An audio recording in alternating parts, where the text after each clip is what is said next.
April 25th, 1915.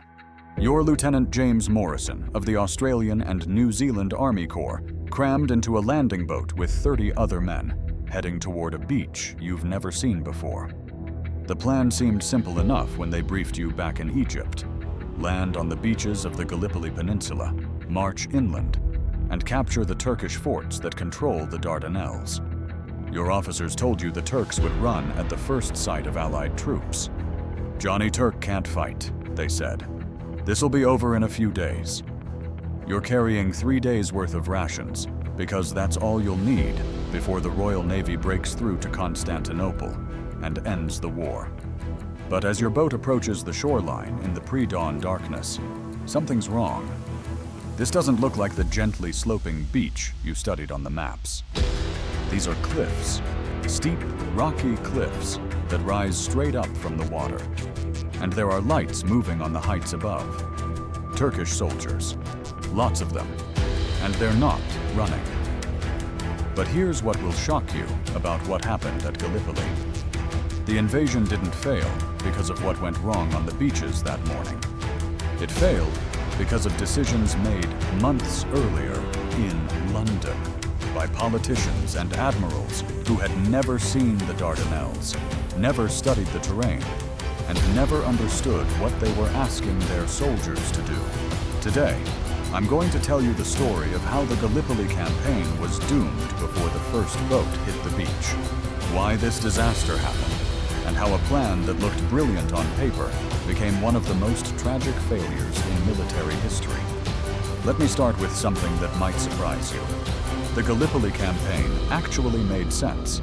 I know that sounds crazy given how it ended, but hear me out. By early 1915, the Western Front had turned into a bloody stalemate.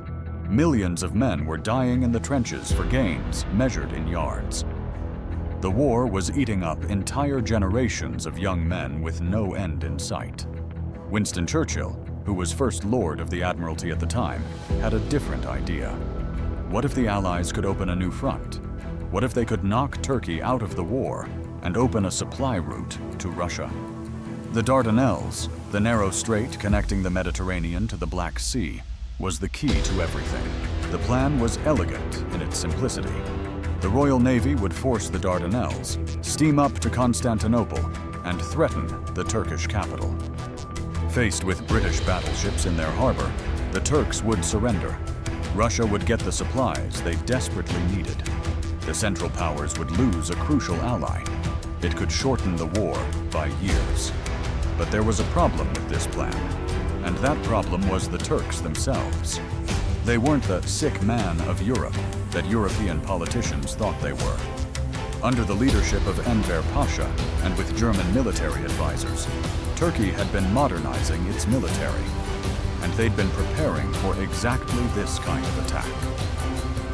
The Dardanelles weren't just a waterway, they were a fortress.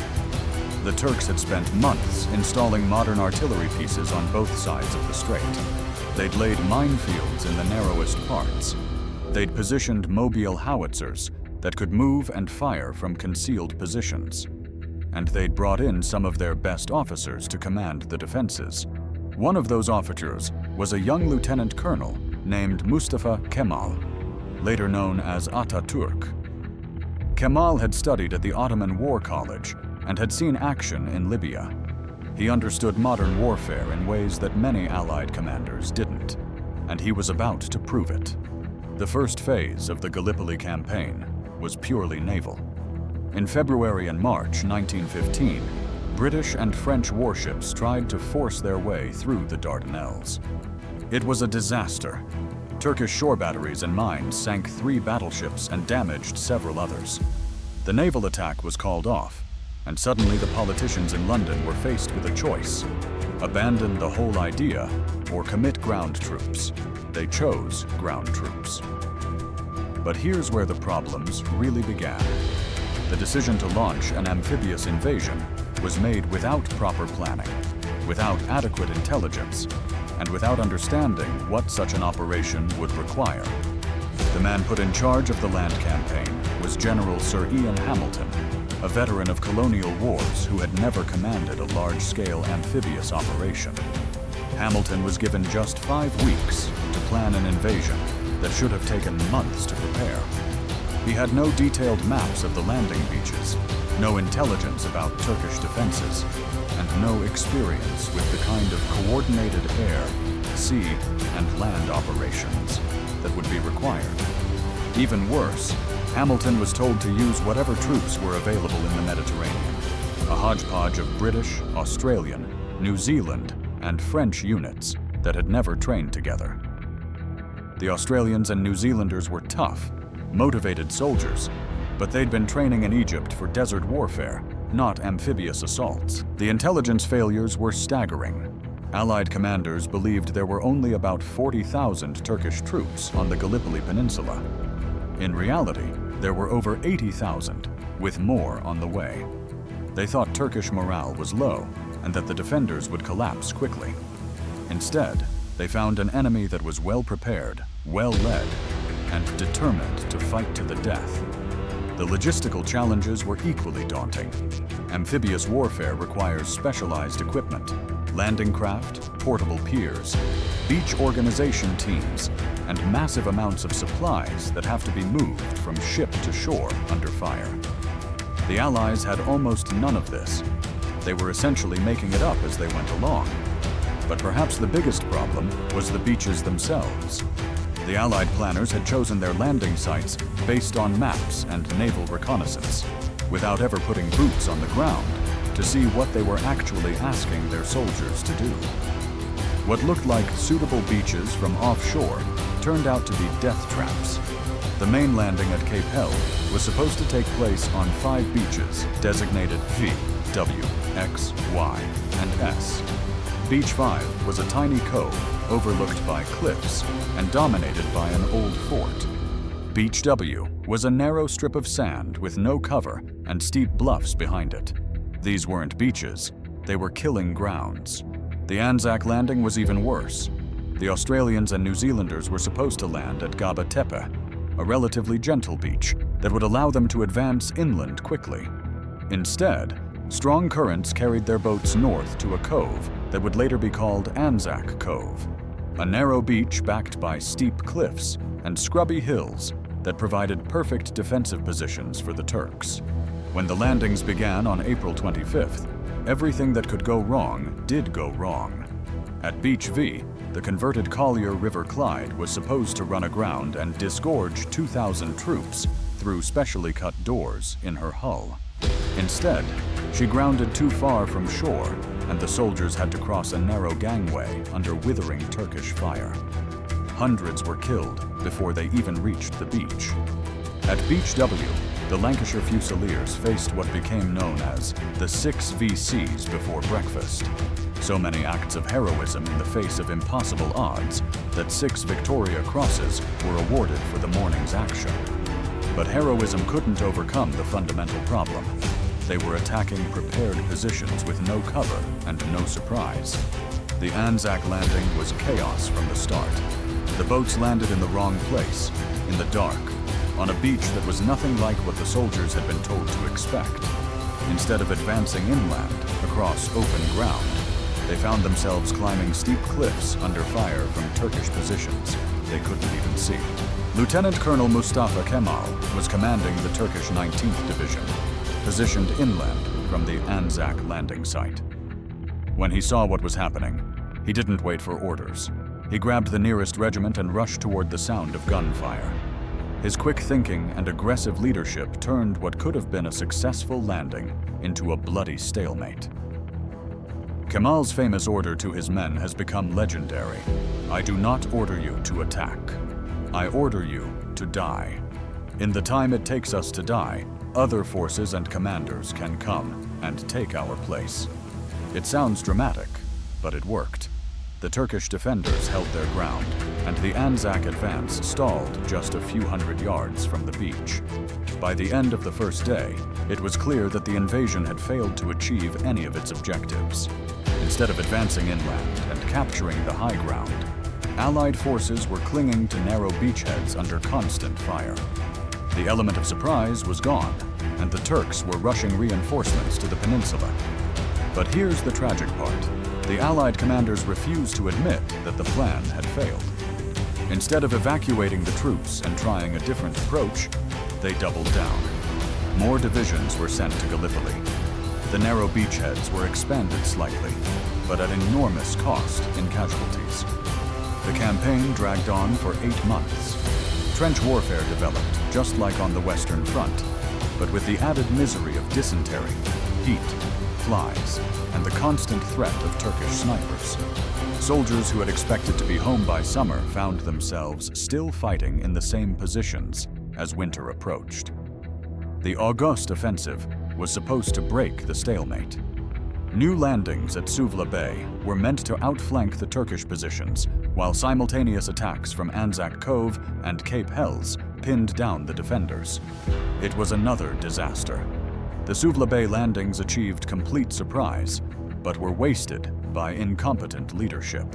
The attacks from the existing beachheads were repulsed with heavy casualties. By this time, the political situation in London had changed. The Dardanelles Committee was asking hard questions about the campaign's objectives and costs. Casualties were mounting. Over 250,000 Allied soldiers would eventually become casualties at Gallipoli, including 8,700 Australians and 2,700 New Zealanders killed. The decision to evacuate was finally made in December 1915. Ironically, the evacuation was the most successful part of the entire campaign. Using careful planning and deception, the Allies managed to withdraw over 100,000 troops from the peninsula without the Turks realizing what was happening. It was a masterpiece of military organization, exactly the kind of planning that should have gone into the original landings. The failure at Gallipoli had enormous consequences. It ended Winston Churchill's career as First Lord of the Admiralty. He resigned and went to fight in the trenches of France. It brought down the liberal government of H.H. Asquith. It established Mustafa Kemal as a national hero and set him on the path to becoming the founder of modern Turkey. For Australia and New Zealand, Gallipoli became a defining moment in their national consciousness. April 25th, ANZAC Day, is still commemorated as their most important national holiday. The courage and sacrifice of the ANZAC troops at Gallipoli helped forge a sense of national identity separate from Britain. But the real tragedy of Gallipoli wasn't just the casualties or the political consequences. It was that the campaign failed because of problems that were entirely preventable. Better planning, better intelligence, better coordination between the services could have made all the difference. The amphibious warfare techniques that the Allies learned at Gallipoli, often through bitter experience, would eventually be perfected and used successfully in World War II. The D-Day landings in Normandy succeeded partly because military planners had studied the failures at Gallipoli and learned from them. The lessons of Gallipoli are still relevant today. Military operations require careful planning, accurate intelligence, and realistic objectives. Political leaders need to understand the military implications of their decisions. And commanders need to be willing to admit when a plan isn't working and change course before it's too late. The soldiers who fought at Gallipoli, British, Australian, New Zealand, French, and Turkish, showed incredible courage in impossible circumstances. They deserved better leadership and better planning. The fact that they fought so bravely for so long in such hopeless conditions is a testament to their character, not to the wisdom of their commanders. Looking back, it's clear that the Gallipoli campaign was doomed from the moment the decision was made to launch it without proper preparation. The invasion failed before it began because the people planning it didn't understand what they were asking their soldiers to do. They saw the Dardanelles as a strategic opportunity without recognizing it as a tactical nightmare. The amphibious invasion that failed before it began teaches us that in warfare, as in life, good intentions aren't enough. You need good planning, good intelligence, and good leadership. Without those, Even the bravest soldiers in the world can't overcome the fundamental flaws in a poorly conceived operation. Gallipoli remains one of the most tragic what-if campaigns in military history. What if the planners had taken more time? What if they'd gathered better intelligence? What if they'd chosen different landing sites? We'll never know, but we can learn from their mistakes and honor the memory of those who paid the price for them.